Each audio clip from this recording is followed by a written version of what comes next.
ਸਿਰਿਆਰ ਜਨ ਬਿਗਨਨ ਕੇ ਨਾਸਕ ਬਿਗਨਨ ਕੇ ਨਾਸਕ। ਸਿਰਿ ਹਰਿ ਗੋਬਿੰਦ ਸੁਭ ਸਮਤ ਪ੍ਰਕਾਸ਼ਕ।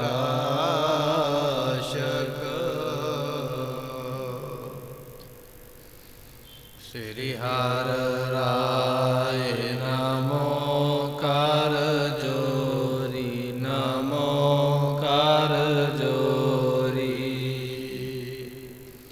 ਸਿਰਿ ਹਰਿ ਕ੍ਰਿਸ਼ਨ ਮਨਾਏ ਬੋਰੀ।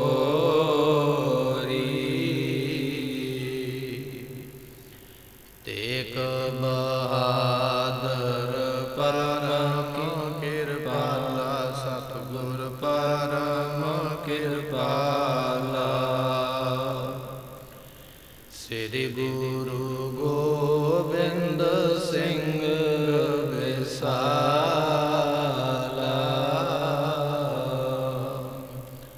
ਤਾਰੋ ਤਾਰਾ ਪਰ ਪੁਨ ਪੁਨ ਸੀਸਾ ਪੁਨ ਪੁਨ ਸੀਸਾ। ਬੰਦੋਂ ਬਾਰ ਬਾਰ ਜਗਦੀਸਾ।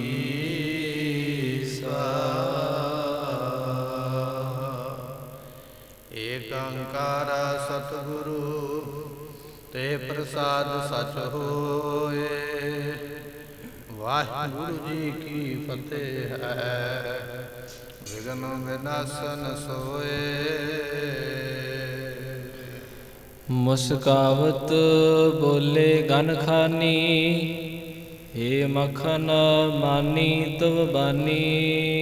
ਵਾਹਿਗੁਰੂ ਜੀ ਕਾ ਖਾਲਸਾ ਵਾਹਿਗੁਰੂ ਜੀ ਕੀ ਫਤਿਹ। ਸਤਿਗੁਰਾਂ ਦੀ ਸਾਜੀ ਨਵਾਜੀ ਗੁਰੂ ਕੀ ਸੰਗਤ। ਆਪ ਸੰਗਤਾਂ ਨੇ ਗੁਰੂ ਦਰਬਾਰ ਅੰਦਰ ਬੈਠ ਕੇ ਗੁਰਬਾਣੀ ਦੇ ਕੀਰਤਨ ਸਰਵਣ ਕਰਕੇ ਆਪਣੇ ਸਮੇਂ ਨੂੰ ਸਫਲਾ ਬਣਾਇਆ। ਗੁਰੂ ਤੇਗ ਬਹਾਦਰ ਮਹਾਰਾਜ ਜੀਆਂ ਦੇ ਜੀਵਨ ਦੀ ਕਥਾ ਆਪਾਂ ਸਰਵਣ ਕਰ ਰਹੇ ਹਾਂ। ਪਿਛਲੇ ਦੀਵਾਨ ਦੇ ਵਿੱਚ ਸਰਵਣ ਕੀਤਾ ਹੈ। ਗੁਰੂ ਤੇਗ ਬਹਾਦਰ ਮਹਾਰਾਜ ਜੀ ਕਹਿਣ ਲੱਗੇ, ਮੱਖਣ ਸ਼ਾਹ ਗੁਰਤਾ ਗੱਦੀ ਦੀ ਪੰਡ ਬੜੀ ਭਾਰੀ ਹੈ। ਜੇ ਅਸੀਂ ਪ੍ਰਗਟ ਹੋ ਗਏ ਸੋਢੀ ਵੀ ਸਾਡੇ ਨਾਲ ਵੈਰ ਕਰਨਗੇ, ਈਰਖਾ ਕਰਨਗੇ। ਬਾਦਸ਼ਾਹ ਔਰੰਗਜ਼ੇਬ ਵੀ ਗੁਰੂ ਘਰ ਦੇ ਨਾਲ ਈਰਖਾ ਕਰਦਾ ਹੈ। ਹੋਰ ਵੀ ਕਈ ਜ਼ਿੰਮੇਵਾਰੀਆਂ ਨੇ ਜਿਹੜੀਆਂ ਚੁੱਕਣੀਆਂ ਪੈਣਗੀਆਂ। ਇਸ ਕਰਕੇ ਅਸੀਂ ਗੁਪਤ ਰਹਿਣਾ ਚਾਹੁੰਦੇ ਹਾਂ। ਮੱਖਣ ਸ਼ਾਹ ਲਵਾਣੇ ਨੇ ਬੇਨਤੀ ਕੀਤੀ, ਮਹਾਰਾਜ ਜੀ ਇਸ ਤਰ੍ਹਾਂ ਤੇ ਫਿਰ ਗੁਰੂ ਹਰਿਕ੍ਰਿਸ਼ਨ ਪਾਤਸ਼ਾਹ ਦੇ ਬਚਨ ਕਿਵੇਂ ਪੂਰੇ ਹੋਣਗੇ।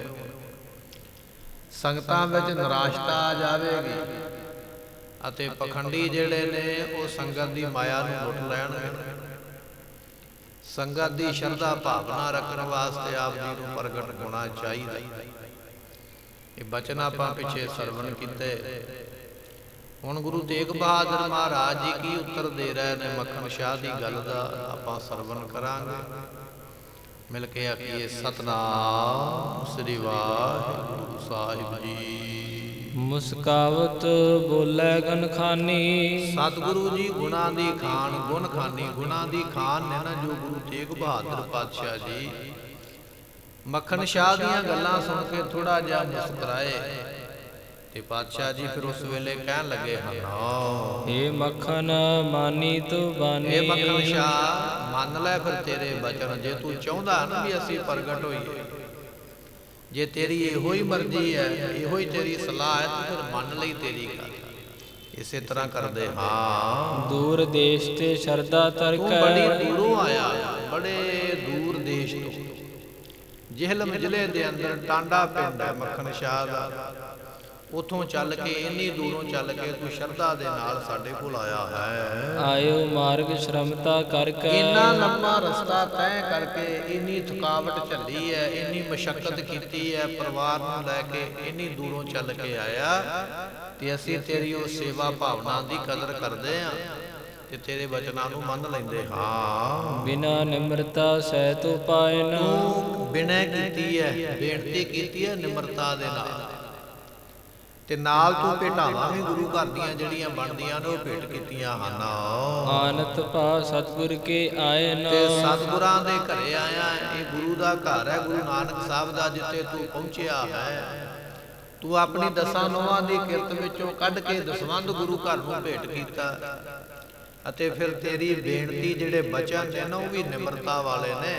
ਇਹ ਸਾਰਾ ਕੁਝ ਵੇਖਦਿਆਂ ਹੋਇਆ ਕਹਿਓ ਜੇ ਤੇਰੋ ਅਬ ਨਹਿ ਕਰੈ। ਮਹਾਰਾਜ ਕਹਿਣ ਲੱਗੇ ਜੇ ਤੇਰਾ ਕਿਹਾ ਹੋਇਆ ਬਚਨ ਹੁਣ ਅਸੀਂ ਪੂਰਾ ਨਾ ਕਰੀਏ, ਜਿਵੇਂ ਤੂੰ ਕਹਿੰਦਾ ਕਿ ਮਹਾਰਾਜ ਪ੍ਰਗਟ ਹੋ, ਜੇ ਅਸੀਂ ਹੁਣ ਤੇਰੀ ਗੱਲ ਸੁਣ ਕੇ ਤੇਰਾ ਬਚਨ ਨਹੀਂ ਮੰਨਾਂਗੇ, ਤੇ ਪਾਤਸ਼ਾਹ ਕਹਿਣ ਲੱਗੇ ਆਪਣੇ ਵਿਖੈ ਖੋਟਤਾ ਤਰੈ। ਤੇ ਸਾਨੂੰ ਲੱਗੇਗਾ ਵੀ ਜਿਵੇਂ ਸਾਡੇ ਵਿੱਚ ਕੋਈ ਕਸਰ ਹੈ।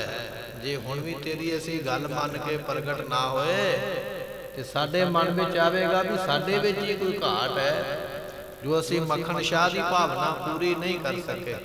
ਇਸ ਕਰਕੇ ਅਸੀਂ ਇਸ ਗੱਲ ਨੂੰ ਨਹੀਂ ਕਰਨਾ ਹੈ। ਮੈਂ ਸਿੱਖ ਮੰਦ ਚਾਹ ਜੋ ਮੰਦ। ਤੇ ਇਸ ਕਰਕੇ ਸਤਿਗੁਰੂ ਪਾਤਸ਼ਾਹ ਕਹਿਣ ਲੱਗੇ ਸਿੱਖ ਮੰਦ ਚਾਹੇ ਜੋ ਮੰਦ। ਜੋ ਸਿੱਖ ਹੈ ਉਹ ਸਧਾਰਨ ਇੱਛਾ ਰੱਖ ਕੇ ਜਦੋਂ ਗੁਰੂ ਦੇ ਕੋਲੋਂ ਮੰਗ ਲੈਂਦਾ ਹੈ, ਨੈ ਪੂਰੀ ਸਤਿਗੁਰ ਸੁਖੰਦ। ਤੇ ਸਤਿਗੁਰੂ ਪਾਤਸ਼ਾਹ ਜੀ ਉਸ ਨੂੰ ਪੂਰਿਆਂ ਕਰਦੇ ਨੇ। ਸੁੱਖਾਂ ਦੇ ਦਾਤੇ ਮਹਾਰਾਜ ਜੀ ਉਸ ਵੇਲੇ ਪੂਰੀ ਕਰ ਦਿੰਦੇ ਹਨ।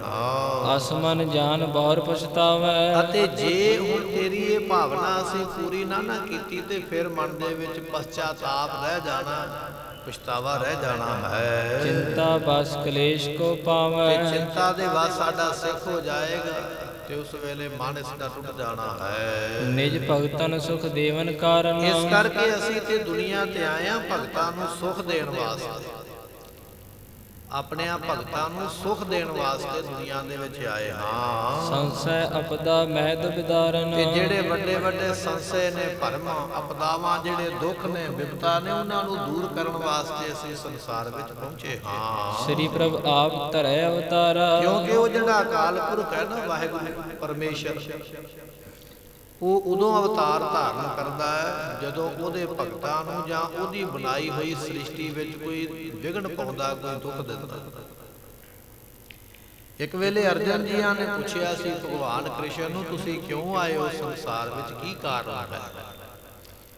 ਇਹ ਸਵਾਲ ਦਾ ਜਵਾਬ ਜਦੋਂ ਉਹਨਾਂ ਨੇ ਦਿੱਤਾ, ਇਸੇ ਤਰ੍ਹਾਂ ਹੀ ਇੱਕ ਸਿੱਖ ਨੇ 10ਵੇਂ ਪਾਤਸ਼ਾਹ ਨੂੰ ਪੁੱਛਿਆ, ਮਹਾਰਾਜ ਸੰਸਾਰ 'ਚ ਕਿਉਂ ਆਏ ਹੋ, ਕੀ ਕਾਰਨ ਹੈ? ਤੇ 10ਵੇਂ ਪਾਤਸ਼ਾਹ ਨੇ ਵੀ ਉੱਤਰ ਦਿੱਤਾ, ਮਹਾਰਾਜ ਕਹਿਣ ਲੱਗੇ ਜਬ ਜਬ ਹੋਤੇ ਅਰਿਸ਼ਟ ਅਪਾਰਾ, ਤਬ ਤਬ ਦੇ ਧਰਤੇ ਅਵਤਾਰਾ। ਜਿਵੇਂ ਜਦੋਂ ਜਦੋਂ ਦੁਨੀਆ ਤੇ ਪਾਪ ਵੱਧਦਾ, ਪਾਪੀ ਵੱਧਦੇ, ਉਦੋਂ ਉਦੋਂ ਧਰਮ ਟਿਕਾਉਣ ਵਾਸਤੇ, ਦੁਨੀਆ ਨੂੰ ਇੱਕ ਜਗ੍ਹਾ ਦੇ ਉੱਪਰ ਰੱਖਣ ਵਾਸਤੇ ਪਰਮੇਸ਼ਰ ਨੂੰ ਆਉਣਾ ਪੈਂਦਾ। ਫਿਰ ਪਾਪੀਆਂ ਨੂੰ ਖਤਮ ਕਰਕੇ ਧਰਮ ਦੀ ਸਥਾਪਨਾ ਕਰਦੇ। ਜਿਵੇਂ ਰਾਵਣ ਨੂੰ ਮਾਰਿਆ, ਹਰਨਾਕਸ਼ ਨੂੰ ਮਾਰਿਆ, ਔਰੰਗਜ਼ੇਬ ਮਰਿਆ, ਕੰਸ ਮਰਿਆ, ਇਸ ਤਰ੍ਹਾਂ ਫਿਰ ਉਦੋਂ ਭਗਵਾਨ ਆਉਂਦੇ ਨੇ, ਕਿਸੇ ਨਾ ਕਿਸੇ ਰੂਪ ਦੇ ਵਿੱਚ ਦੁਸ਼ਟਾਂ ਦਾ ਨਾਸ਼ ਕਰਦੇ। ਇੱਥੇ ਕਹਿ ਰਹੇ ਨੇ, ਕਹਿੰਦੇ ਭਗਤਨ ਸੁਖ ਦੇਵਨ ਕੇ ਕਾਰਨ, ਆਪਣੇ ਭਗਤਾਂ ਨੂੰ ਸੁਖ ਦੇਣ ਵਾਸਤੇ ਹਰੀ ਹਰ ਪਰਮੇਸ਼ਰ ਜੀ ਅਵਤਾਰ ਲੈਂਦੇ ਹਨ। ਨਿਜ ਦਾਸਨ ਕੀ ਮਨ ਅਨੁਸਾਰ। ਆਪਣੇ ਦਾਸਾਂ ਦੇ ਮਨ ਦੇ ਅਨੁਸਾਰ, ਦਾਸ ਕੀ ਚਾਹੁੰਦਾ, ਭਗਤ ਕੀ ਚਾਹੁੰਦਾ, ਉਹਨਾਂ ਭਗਤਾਂ ਦੇ ਵਾਸਤੇ ਨਿਤ ਤੇ ਨਮਿਤ ਦੋ ਤਰ੍ਹਾਂ ਦੇ ਅਵਤਾਰ ਮੰਨੇ ਜਾਂਦੇ ਪਰਮੇਸ਼ਰ ਦੇ। ਨਮਿਤ ਅਵਤਾਰ ਉਹ ਹੁੰਦਾ ਜਿਹੜਾ ਕਿਸੇ ਵਾਸਤੇ, ਕਿਸੇ ਦੇ ਵਾਸਤੇ ਧਾਰਨ ਕੀਤਾ ਗਿਆ। ਜਿਵੇਂ ਭਗਤ ਪ੍ਰਹਿਲਾਦ ਦੇ ਵਾਸਤੇ, ਹਰਨਾਕਸ਼ ਨੂੰ ਮਾਰਨ ਵਾਸਤੇ ਨਰਸਿੰਘ ਜੀ ਆਏ, ਨਮਿਤ ਉਹਦੇ ਵਾਸਤੇ ਹੀ ਕੇਵਲ ਆਏ। ਪਾਪੀ ਨੂੰ ਮਾਰਨ ਲਈ, ਭਗਤ ਨੂੰ ਬਚਾਉਣ ਲਈ, ਧਰਮ ਨੂੰ ਟਿਕਾਉਣ ਲਈ, ਉਹਨੂੰ ਨਿਮਿਤ ਅਵਤਾਰ ਕਿਹਾ ਜਾਂਦਾ, ਕਿਸੇ ਦੇ ਨਿਮਿਤ ਕੀਤਾ ਗਿਆ ਕਾਰਨ।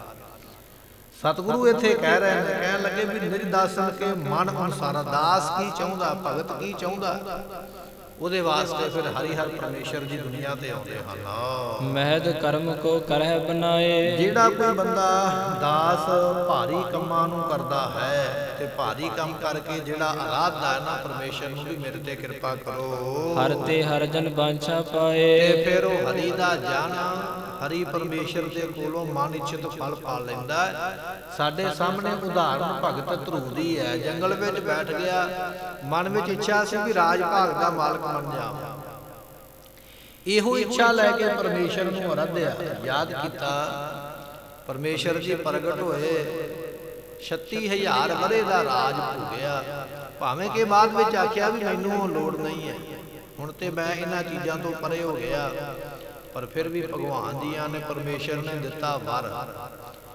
ਪਾਤਸ਼ਾਹ ਜੀ ਇੱਥੇ ਕਹਿ ਰਹੇ ਨੇ, ਕਹਿਣ ਲੱਗੇ ਵੀ ਆਪਣੇ ਜਨਾਂ ਦੀਆਂ ਮਨ ਦੀਆਂ ਇੱਛਾ ਪੂਰੀਆਂ ਕਰਨ ਵਾਸਤੇ ਪਰਮੇਸ਼ਰ ਜੀ ਆਪ ਆਉਂਦੇ ਹਨ। ਤਿਮ ਸਤਿਗੁਰ ਕੇ ਘਰ ਮੈਂ ਹੈ। ਇਸੇ ਤਰ੍ਹਾਂ ਭਾਈ ਜਿਵੇਂ ਭਗਤ ਧਰੂ ਦੀ ਇੱਛਾ ਪੂਰੀ ਕਰਨ ਵਾਸਤੇ ਪਰਮੇਸ਼ਰ ਆਇਆ ਹੈ, ਭਗਤ ਪ੍ਰਹਿਲਾਦ ਦੀ ਰੱਖਿਆ ਵਾਸਤੇ ਨਰਸਿੰਘ ਆਏ ਨੇ, ਇਸੇ ਤਰ੍ਹਾਂ ਗੁਰੂ ਘਰ ਦੇ ਵਿੱਚ ਮੱਖਣ ਸ਼ਾਹ ਤੂੰ ਵੀ ਇੱਕ ਗੁਰੂ ਕਾ ਸਿੱਖ, ਤੇ ਤੇਰੇ ਵਾਸਤੇ ਅਸੀਂ ਪ੍ਰਗਟ ਹੋ ਜਾਂਦੇ ਹਾਂ। ਪੂਰਨ ਕਰੈ ਸਿੱਖ ਜੋ ਚਾਹੈ। ਜੋ ਸਾਡੇ ਸਿੱਖ ਚਾਹੁੰਦੇ ਨੇ, ਜੋ ਤੂੰ ਚਾਹੁੰਦਾ ਹੈ, ਜੋ ਬਾਹਰ ਸੰਗਤਾਂ ਚਾਹੁੰਦੀਆਂ ਨੇ ਬੈਠੀਆਂ ਹੋਈਆਂ ਬਕਾਲੇ ਨਗਰ ਦੇ, ਉਸੇ ਤਰ੍ਹਾਂ ਹੀ ਕਰਾਂਗੇ। ਪ੍ਰੇਮ ਡੋਰ ਤੇ ਬੰਧਨ ਹੋਏ। ਕਿਉਂਕਿ ਪਰਮੇਸ਼ਰ ਜਿਹੜਾ ਹੈ ਉਹ ਪ੍ਰੇਮ ਦੀ ਡੋਰੀ ਦੇ ਨਾਲ ਬੰਧਾ ਹੋਇਆ ਹੈ।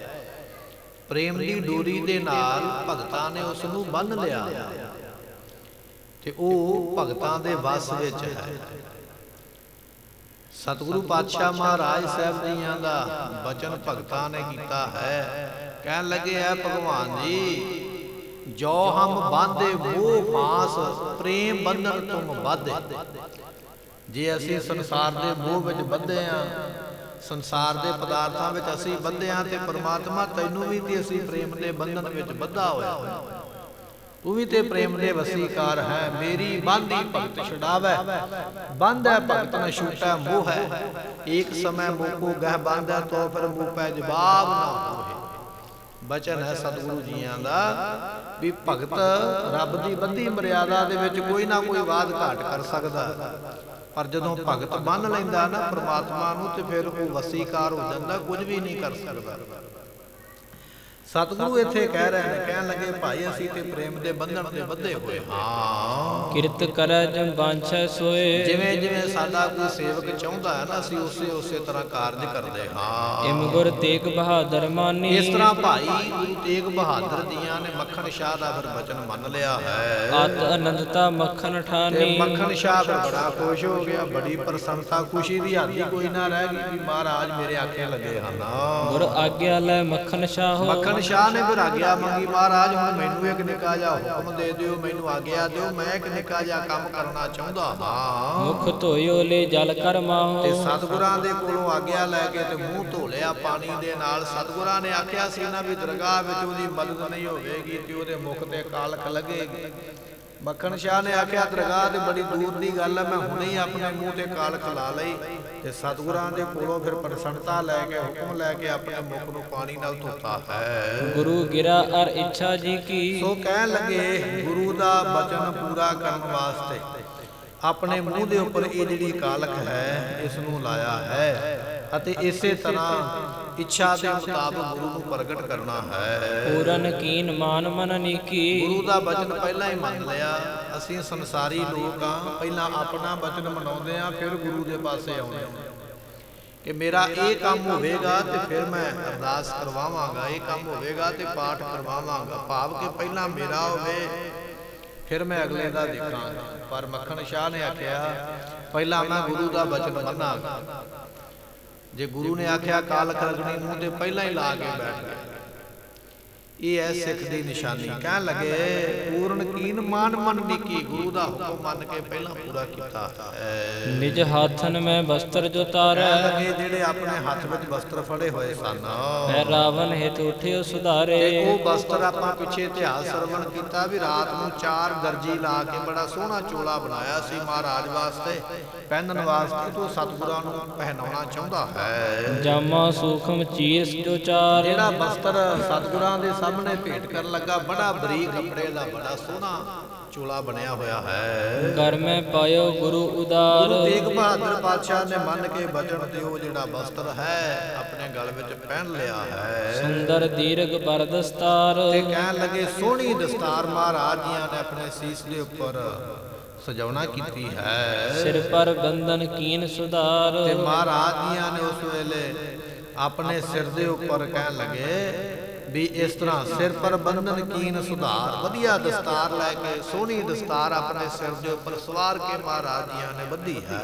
ਉੱਪਰ ਮਹਿਦ ਚਾਦਰਾ ਲੀਨ। ਤੇ ਹੁਣ ਮਹਾਰਾਜ ਜੀਆਂ ਨੇ ਚਾਦਰਾ ਵੱਡਾ ਲੈ ਕੇ, ਚਾਦਰੇ ਖੁੱਲਾ ਕੱਪੜਾ ਲੈ ਕੇ ਉਹਦੇ ਨਾਲ ਆਪਣੇ ਸਰੀਰ ਦੇ ਉੱਪਰ ਬੁੱਕਲ ਮਾਰ ਲਈ ਹੈ। ਸਿੱਖ ਕਾਮਨਾ ਪੂਰਨ ਕੀਨ। ਆਪਣੇ ਸਿੱਖ ਦੀ ਮਨ ਕਾਮਨਾ ਪੂਰੀ ਕੀਤੀ। ਬਸਤਰ ਲੈ ਕੇ ਆਇਆ ਸੀ, ਚੋਲਾ ਵੀ ਮਹਾਰਾਜ ਨੇ ਇਹਦੇ ਹੱਥੋਂ ਫੜ ਕੇ ਪਾ ਲਿਆ, ਦਸਤਾਰ ਲੈ ਕੇ ਆਇਆ ਉਹ ਵੀ ਮਹਾਰਾਜ ਨੇ ਇਹਦੇ ਹੱਥੋਂ ਫੜ ਕੇ ਸਿਰ ਤੇ ਬੰਨ ਲਈ ਹੈ।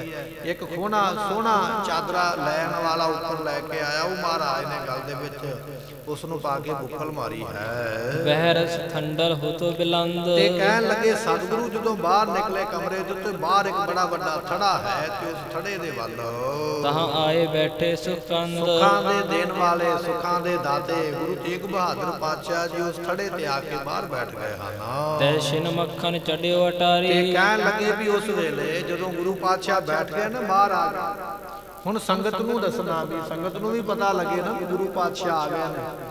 ਮੱਖਣ ਸ਼ਾਹ ਚੜ ਗਿਆ ਫਿਰ ਚੁਬਾਰੇ ਦੇ ਉੱਪਰ। ਕਹਿਣ ਲੱਗੇ ਚੁਬਾਰੇ ਤੇ ਚੜ ਕੇ ਸਭ ਸੰਗਤ ਸੋ ਊਚ ਉਚਾਰੀ। ਉੱਚੀ ਆਵਾਜ਼ ਦੇ ਵਿੱਚ ਆਵਾਜ਼ ਮਾਰੀ, ਕਹਿਣ ਲੱਗਾ ਓ ਗੁਰੂ ਕੀ ਸੰਗਤ ਮੇਰੀ ਗੱਲ ਸੁਣੋ ਧਿਆਨ ਦੇ ਨਾਲ। ਉੱਚੀ ਆਵਾਜ਼ ਦੇ ਵਿੱਚ ਚੁਬਾਰੇ ਤੇ ਚੜ ਕੇ ਉਸ ਵੇਲੇ ਕਹਿਣ ਲੱਗਾ ਹੈ, ਭਲੀਏ ਸੰਗਤ ਸੁਨੋ ਸੁਕਾਨ। ਐ ਗੁਰੂ ਕੀ ਭੁੱਲੀ ਹੋਈ ਸੰਗਤ ਮੇਰੇ ਬਚਨ ਧਿਆਨ ਦੇ ਨਾਲ ਸੁਣੋ। ਜਿਹੜੀ ਮੈਂ ਗੱਲ ਕਹਿਣ ਲੱਗਾ ਨਾ ਬੜੇ ਧਿਆਨ ਦੇ ਨਾਲ ਸੁਣਨਾ ਕਰੋ। ਸਤਿਗੁਰ ਲੱਦਾ ਮਹਿਦ ਮਹਾਨ। ਮੈਂ ਗੁਰੂ ਨੂੰ ਲੱਭ ਲਿਆ ਜੇ ਭਾਈ, ਜਿਹੜਾ ਵੱਡਾ ਗੁਰੂ ਹੈ ਨਾ, ਸਮਰੱਥ ਗੁਰੂ ਹੈ ਨਾ, ਪੂਰਾ ਗੁਰੂ ਹੈ ਨਾ, ਤੇ ਜਿਹਦੇ ਬਾਬਤ ਬਚਨ ਹੋਏ ਨੇ ਗੁਰੂ ਹਰਿਕ੍ਰਿਸ਼ਨ ਪਾਤਸ਼ਾਹ ਜੀਆਂ ਦੇ ਵੀ ਗੁਰੂ ਬਾਬੇ ਬਕਾਲੇ ਹੈ, ਉਹ ਗੁਰੂ ਨੂੰ ਮੈਂ ਲੱਦਾ ਹੈ। ਲੱਦਾ ਤੋਂ ਭਾਵ ਲੱਭ ਲਿਆ, ਮੈਂ ਲੱਭ ਲਿਆ ਉਸ ਗੁਰੂ ਨੂੰ। ਇਹ ਬਚਨ ਆਖੇ ਹਨ।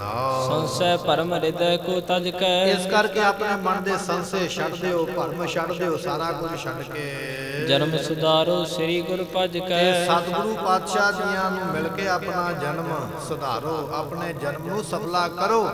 ਮੱਖਣ ਸ਼ਾਹ ਚੁਬਾਰੇ ਤੇ ਚੜਿਆ ਹੋਇਆ ਬੜਾ ਵੱਡਾ ਇੱਕ ਵਪਾਰੀ ਹੈ। ਜਦੋਂ ਚੁਬਾਰੇ ਤੇ ਚੜ ਕੇ ਇਸਨੇ ਹੁੱਕਾ ਦਿੱਤਾ, ਆਵਾਜ਼ ਦਿੱਤੀ, ਤੇ ਫਿਰ ਮਨ ਉਤਸਾਹੋ ਵਧਿਓ ਜਿਸ ਕੇਰੇ। ਇਹਦੇ ਮਨ ਦੇ ਵਿੱਚ ਬਹੁਤ ਜ਼ਿਆਦਾ ਉਤਸ਼ਾਹ ਵਧਿਆ ਹੋਇਆ ਹੈ। ਉੱਚੀ ਉੱਚੀ ਆਖਦਾ ਪਿਆ, ਗੁਰ ਲਾਧੋ ਰੇ, ਗੁਰ ਲਾਧੋ ਰੇ। ਗੁਰੂ ਲੱਭਾ ਹੈ, ਗੁਰੂ ਲੱਭਾ ਹੈ, ਮੈਨੂੰ ਲੱਭ ਗਿਆ। ਬਾਕੀ ਤੇ ਪਖੰਡੀ ਨੇ ਜਿਨ੍ਹਾਂ ਦੇ ਕੋਲ ਫਸ ਗਏ ਉਹ ਚਲੇ ਗਏ, ਉਹ ਅਸਲੀ ਗੁਰੂ ਨੂੰ ਮੈਂ ਲਾਧੋ ਰੇ ਲੱਭਾ ਹੈ। ਇਸ ਤਰ੍ਹਾਂ ਉੱਚੀ ਉੱਚੀ ਚੁਬਾਰੇ ਤੇ ਚੜ ਕੇ ਕਹਿੰਦਾ ਹੈ, ਰਹਿਓ ਨਾ ਗਇਓ ਕਹਿਓ ਤਿਸ ਬੇਰੇ। ਤੇ ਕਹਿਣ ਲੱਗੇ ਵੀ ਉਸ ਵੇਲੇ ਰਹਿਓ ਨਾ ਗਇਓ, ਮੇਰੇ ਤੋਂ ਰਿਹਾ ਨਹੀਂ ਗਿਆ। ਗੁਰੂ ਲੱਭਾ ਤੇ ਸੰਗਤ ਦੀ ਮੈਂ ਤੁਹਾਨੂੰ ਸਾਰਿਆਂ ਨੂੰ ਦੱਸਦਾ ਪਿਆ ਹਾਂ। ਉਮਗ ਉਮਕੈ ਅਦਕ ਪੁਕਾਰੇ। ਤੇ ਬੜੀ ਖੁਸ਼ੀ ਦੇ ਨਾਲ ਇਹਦੇ ਚਾਅ ਨੂੰ ਅੱਜ ਗਿਣਿਆ ਮਿਣਿਆ ਨਹੀਂ ਜਾ ਸਕਦਾ, ਕਿਹਾ ਨਹੀਂ ਜਾ ਸਕਦਾ। ਮੱਖਣ ਸ਼ਾਹ ਨੂੰ ਅੱਜ ਕਿੰਨਾ ਚਾਅ ਚੜਿਆ, ਕਿੰਨੀ ਖੁਸ਼ੀ ਚੜੀ ਹੈ, ਨਹੀਂ ਕਹੀ ਜਾ ਸਕਦੀ, ਦੱਸੀ ਨਹੀਂ ਜਾ ਸਕਦੀ। ਬੜੇ ਚਾਅ ਦੇ ਨਾਲ ਉੱਚੀ ਉੱਚੀ ਆਵਾਜ਼ਾਂ ਦਿੰਦਾ ਹੈ। ਹੋਏ ਆਨੰਦਤ ਸਿੱਖਾ ਕਾਰੇ। ਤੇ ਕਹਿਣ ਲੱਗੇ ਵੀ ਉਸ ਵੇਲੇ ਬੜਾ ਆਨੰਦਿਤ ਹੋ ਕੇ, ਖੁਸ਼ ਹੋ ਕੇ ਸਿੱਖਾਂ ਨੂੰ ਆਵਾਜ਼ ਮਾਰਦਾ। ਜਿਹੜਾ ਗਲੀ ਵਿੱਚੋਂ ਲੰਘਦਾ, ਬਾਜ਼ਾਰ ਵਿੱਚੋਂ ਲੰਘਦਾ, ਉਹਨੂੰ ਆਵਾਜ਼ ਮਾਰ ਲੈਂਦਾ, ਉਹ ਭਲਿਆ ਇੱਧਰ ਆ, ਤੈਨੂੰ ਗੁਰੂ ਦੇ ਦਰਸ਼ਨ ਕਰਵਾਈਏ। ਇਸ ਤਰ੍ਹਾਂ ਹੋਕਾ ਦੇ ਦੇ ਕੇ ਆਖਦਾ ਹੈ। ਚੌਂ ਦਿਸ ਮੈਂ ਮੁਖ ਕਰ ਕਰ ਕਹੈ। ਤੇ ਕਹਿਣ ਲੱਗੇ ਵੀ ਇਹ ਬਚਨ ਨਾ ਛੱਤ ਤੇ ਚੜੇ ਹੋਏ ਨੇ। ਪਹਿਲਾਂ ਚੜਦੇ ਨੂੰ ਮੂੰਹ ਕਰਕੇ ਦੋ ਚਾਰ ਆਵਾਜ਼ਾਂ ਮਾਰੀਆਂ, ਫਿਰ ਲਹਿੰਦੇ ਨੂੰ ਮੂੰਹ ਕਰਕੇ ਦੋ ਚਾਰ ਆਵਾਜ਼ਾਂ ਉਧਰ ਨੂੰ ਮਾਰੀਆਂ, ਫਿਰ ਸੱਜੇ ਪਾਸੇ ਮੂੰਹ ਕੀਤਾ, ਫਿਰ ਖੱਬੇ ਪਾਸੇ ਮੂੰਹ ਕੀਤਾ, ਚਾਰ ਛੇਰੇ ਮੂੰਹ ਕਰ ਕਰਕੇ ਵੀ ਇਹ ਨਾ ਹੋਵੇ ਇੱਕ ਪਾਸੇ ਦੀ ਸੰਗਤ ਨੂੰ ਪਤਾ ਲੱਗੇ ਤੇ ਦੂਜੇ ਪਾਸੇ ਦੀ ਸੰਗਤ ਨੂੰ ਪਤਾ ਨਾ ਲੱਗੇ। ਅੱਜ ਸਾਡੇ ਕੋਲ ਸਪੀਕਰ ਨੇ ਬੜੇ ਵੱਡੇ ਵੱਡੇ ਦੂਰ ਤੱਕ ਆਵਾਜ਼ ਪਹੁੰਚਾਉਣ ਵਾਲੇ, ਉਦੋਂ ਇਹ ਚੀਜ਼ਾਂ ਨਹੀਂ ਸਨ। ਕੇਵਲ ਆਪਣੀ ਆਵਾਜ਼ ਹੀ ਦੇਣੀ ਪੈਂਦੀ ਸੀ। ਇਸ ਕਰਕੇ ਚਾਰ ਛੇਰੇ ਆਪਣਾ ਮੂੰਹ ਕਰਕੇ ਉੱਚੀ ਉੱਚੀ ਆਵਾਜ਼ਾਂ ਮਾਰਦਾ ਹੈ। ਭੁੱਲੀ ਸੰਗਤ ਗੁਰ ਇਹ ਹੈ। ਕਹਿਣ ਲੱਗੇ ਉਹ ਭੁੱਲੀਏ ਸੰਗਤੇ, ਆਪ ਜੀ ਭੁੱਲ ਗਏ ਹੋ ਗੁਰੂ ਕੀ ਸੰਗਤ। ਗੁਰੂ ਇਹ ਹੈ ਅਸਲੀ ਜਿਹਨੂੰ ਮੈਂ ਲੱਭਾ ਕੇ ਪ੍ਰਗਟ ਕੀਤਾ ਹੈ। ਜੈ ਲਓ ਸੁਨਿਓ ਬਾਗ ਤਿਸ ਕੇਰਾ। ਉੱਚੀ ਆਵਾਜ਼ ਵਿੱਚ ਆਵਾਜ਼ ਮਾਰੀ ਹੈ, ਉੱਚੀ ਜ਼ੋਰ ਦੇ ਨਾਲ, ਜਿੱਥੋਂ ਤੱਕ ਮੱਖਣ ਸ਼ਾਹ ਲੁਬਾਣੇ ਦੀ ਆਵਾਜ਼ ਗਈ ਹੈ, ਜਿੱਥੋਂ ਤੱਕ ਲੋਕਾਂ ਨੇ ਇਹਦੀ ਆਵਾਜ਼ ਨੂੰ ਸੁਣਿਆ ਹੈ। ਆਵੇ ਧਾਵੇਂ ਬਿਸਮ ਕਨੇਰਾ। ਤੇ ਕਹਿਣ ਲੱਗੇ ਵੀ ਸੰਗਤਾਂ ਦੌੜ ਪਈਆਂ ਉਸੇ ਵੇਲੇ ਵੀ ਏਡਾ ਵੱਡਾ ਸ਼ਾਹੂਕਾਰ ਝੂਠ ਨਹੀਂ ਬੋਲ ਸਕਦਾ, ਜਿਹਨੇ ਦੋ ਦੋ ਮੋਹਰਾਂ ਰੱਖ ਕੇ ਸਾਰਿਆਂ ਨੂੰ ਮੱਥਾ ਟੇਕਿਆ। ਇਹਦੇ ਕੋਲ ਕੋਈ ਪਰਖ ਵਾਲੀ ਜੁਗਤੀ ਹੋਵੇਗੀ, ਕੋਈ ਤਰੀਕਾ ਹੋਵੇਗਾ, ਇਹਨੇ ਪਰਖਿਆ ਹੋਵੇਗਾ। ਇਹਦੀ ਗੱਲ ਵਿੱਚ ਝੂਠ ਨਹੀਂ ਹੈ। ਸੰਗਤ ਨੂੰ ਪਤਾ ਲੱਗਾ, ਦੌੜ ਪਈਆਂ ਸੰਗਤਾਂ ਸੁਣ ਕੇ ਬਚਨ। ਅਸਰੀ ਬਾਤ ਸਰਬ ਹੀ ਗ੍ਰਮ। ਕਹਿਣ ਲੱਗੇ ਵੀ ਪੂਰੇ ਬਾਬੇ ਬਕਾਲੇ ਵਿੱਚ ਜਿਹੜਾ ਕੋਈ ਗਲੀ ਚੋਂ ਲੰਘਦਾ ਪਿਆ ਸੀ ਉਹਨੇ ਸੁਣਿਆ ਤੇ ਜਾ ਕੇ ਅੱਗੇ ਨੂੰ ਦੱਸਿਆ। ਉੱਥੇ ਚੁਬਾਰੇ ਤੇ ਮੱਖਣ ਸ਼ਾਹ ਜਿਹੜਾ ਵਪਾਰੀ ਆ ਆਵਾਜ਼ਾਂ ਮਾਰਦਾ ਪਿਆ। ਦੂਜੇ ਨੇ ਤੀਜੇ ਨੂੰ ਦੱਸਿਆ, ਗਾਂ ਅੱਗੇ ਚੌਥੇ ਨੂੰ ਦੱਸਿਆ। ਪੂਰੇ ਇਲਾਕੇ ਵਿੱਚ, ਪੂਰੇ ਬਾਬੇ ਬਕਾਲੇ ਵਿੱਚ ਪਤਾ ਲੱਗ ਗਿਆ ਸਾਰੀਆਂ ਸੰਗਤਾਂ ਨੂੰ ਇਸ ਗੱਲ ਦਾ ਜੋ ਹੋ ਰਹੀ ਹੈ। ਸੁਣ ਸੁਣ ਸਿੱਖ ਆਏ ਤਜ ਕੰਮ। ਤੇ ਕਹਿਣ ਲੱਗੇ ਜਿਹੜਾ ਘਰੇ ਕੰਮ ਲੱਗਾ ਸੀ, ਕੋਈ ਦੁਕਾਨ ਖੋਲੀ ਬੈਠਾ ਸੀ, ਉਹਨੇ ਦੁਕਾਨ ਝੱਟ ਬੰਦ ਕੀਤੀ। ਕਹਿੰਦਾ ਚਲੋ ਪਹਿਲਾਂ ਚੱਲ ਕੇ ਵੇਖੀਏ। ਕੋਈ ਬਾਹਰ ਹਲਵਾਈ ਬੈਠਾ ਹੈ, ਉਸਨੇ ਹਲ ਉੱਥੇ ਹੀ ਛੱਡਿਆ। ਕਹਿਣ ਲੱਗਾ ਫਿਰ ਵਾਹ ਲਾਂਗੇ, ਚਲੋ ਚੱਲ ਕੇ ਵੇਖੀਏ।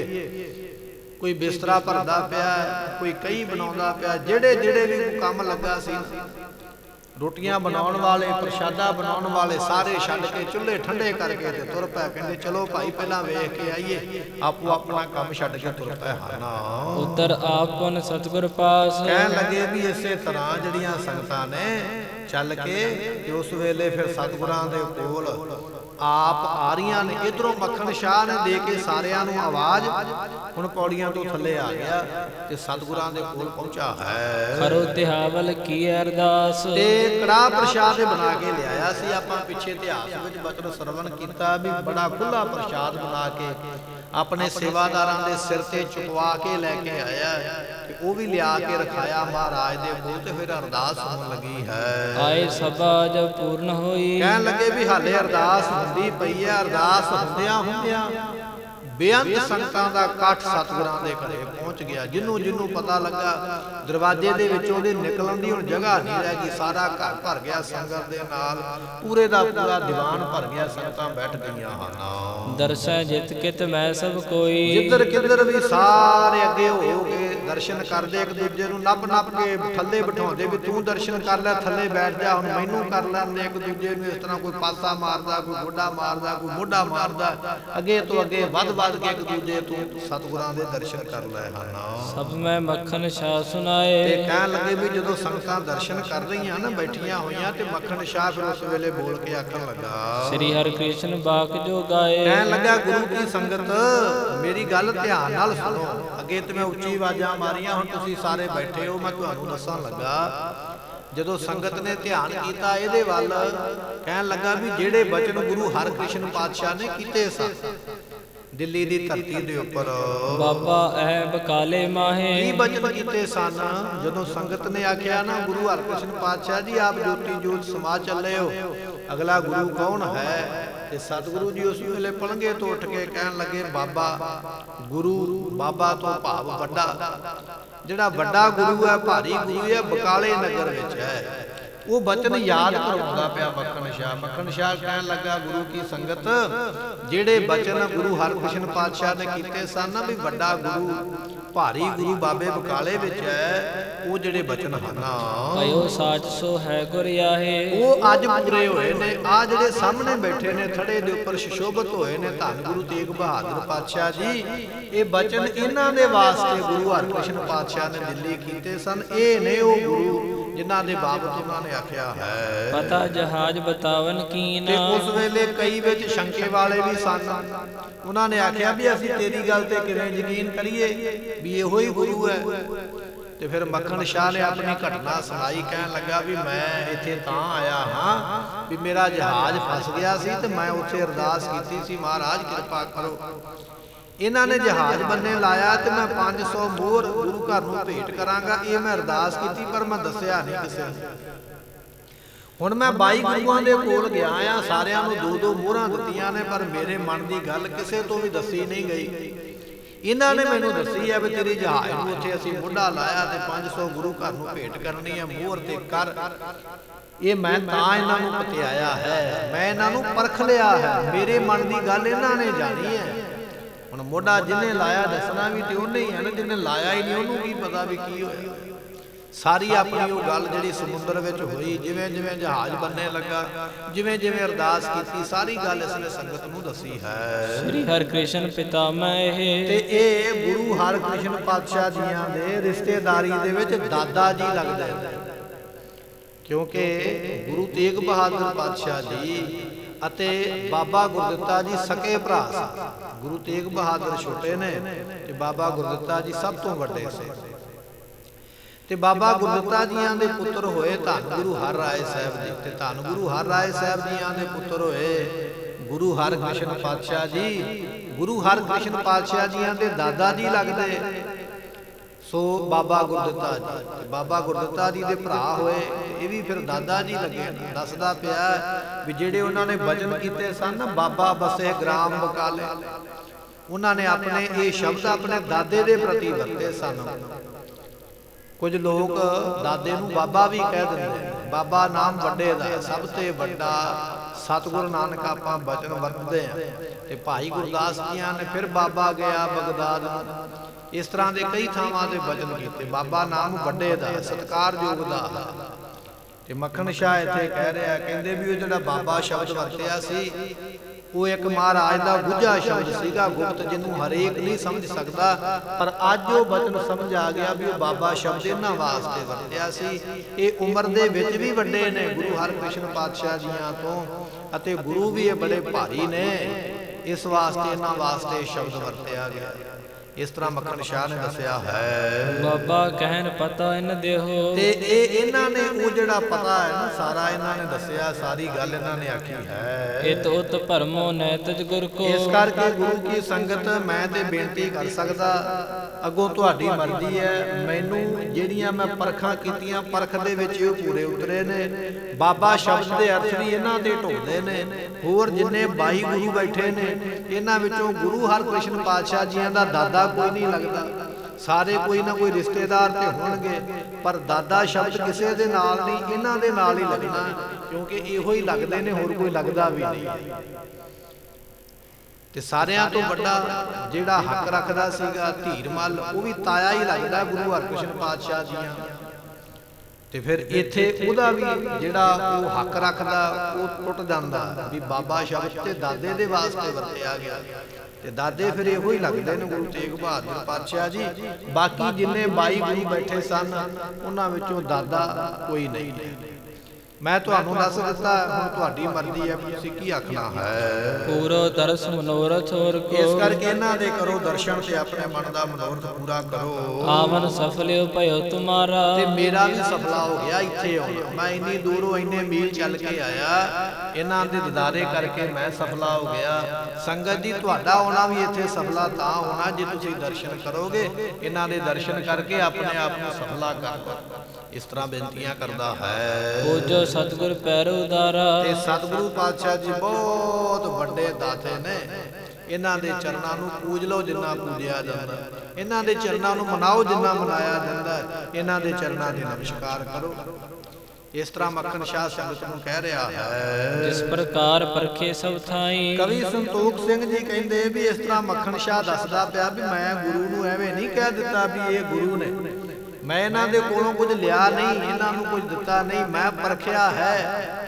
ਤੇ ਫਿਰ ਉਸਨੇ ਆਪਣੀ ਗੱਲ ਵੀ ਸੁਣਾਈ ਵੀ ਤੁਹਾਨੂੰ ਸਾਰਿਆਂ ਨੂੰ ਪਤਾ ਵੀ ਮੈਂ ਹਰੇਕ ਦੇ ਡੇਰੇ ਤੇ ਗਿਆ ਆ, ਸਾਰਿਆਂ ਨੂੰ 2-2 ਮੋਹਰਾਂ ਰੱਖੀਆਂ, ਇਹਨਾਂ ਵਾਸਤੇ 500 ਮੋਹਰ ਲੈ ਕੇ ਆਇਆ। ਕਾਰਨ ਇਹ ਸੀ ਵੀ ਉਹ ਮੇਰੇ ਮਨ ਦੀ ਗੱਲ ਦੱਸ ਨਹੀਂ ਸਕੇ ਵੀ ਮੇਰੇ ਮਨ ਵਿੱਚ ਕੀ ਚੱਲਦਾ ਹੈ। ਅਸਲ ਵਿੱਚ ਦੱਸਿਆ ਇਹਨਾਂ ਨੇ ਹੈ, ਪੂਰੇ ਗੁਰੂ ਇਹ ਨੇ, ਜਹਾਜ਼ ਮੇਰਾ ਇਹਨਾਂ ਨੇ ਬੰਨੇ ਲਾਇਆ। ਦਾਦਾ ਸ਼ਬਦ ਵੀ ਇਹਨਾਂ ਦੇ ਬਾਬਤ ਆਖਿਆ ਸੀਗਾ। ਸਾਰੀਆਂ ਗੱਲਾਂ ਮੱਖਣ ਸ਼ਾਹ ਨੇ ਆਖੀਆਂ ਹਨ। ਮੱਖਣ ਸਭ ਕੈ ਸੁਣਤ ਸੁਨਾਈ। ਤੇ ਕਹਿਣ ਲੱਗੇ ਵੀ ਮੱਖਣ ਸ਼ਾਹ ਉੱਚੀ ਉੱਚੀ ਬੋਲਦਾ ਪਿਆ। ਸੰਗਤ ਬੈਠੀ ਹੋਈ ਗੁਰੂ ਤੇਗ ਬਹਾਦਰ ਮਹਾਰਾਜ ਜੀਆਂ ਦੇ ਕੋਲ, ਤੇ ਸਾਰੇ ਬੜੇ ਧਿਆਨ ਦੇ ਨਾਲ ਸੁਣਦੇ ਪਏ ਵੀ ਮੱਖਣ ਸ਼ਾਹ ਕੀ ਕਹਿੰਦਾ ਪਿਆ। ਹਾਲੇ ਇੱਥੇ ਹੀ ਬਸ ਨਹੀਂ, ਸੰਗਤ ਸੁਣਦੀ ਪਈ ਹੈ। ਮੱਖਣ ਸ਼ਾਹ ਕਹਿੰਦਾ ਪਿਆ ਹੋਰ ਕਿਹੜੇ ਕਿਹੜੇ ਬਚਨ ਇਸਨੇ ਕਹਿਣੇ ਨੇ, ਜਿਹੜੇ ਗੁਪਤ ਨੇ, ਜਿਹੜੇ ਪਤਾ ਨਹੀਂ, ਸੰਗਤ ਨੂੰ ਦੱਸੇਗਾ। ਉਹ ਆਪਾਂ ਕੱਲ ਦੇ ਦੀਵਾਨ ਵਿੱਚ ਸਰਵਣ ਕਰਾਂਗੇ। ਸਮੇਂ ਦੀ ਸਮਾਪਤੀ, ਭੁੱਲਾਂ ਦੀ ਮੁਆਫੀ, ਲੇਖਾ ਕਤੈ ਨ ਛੁਟੀਐ, ਬਖਸ਼ਣ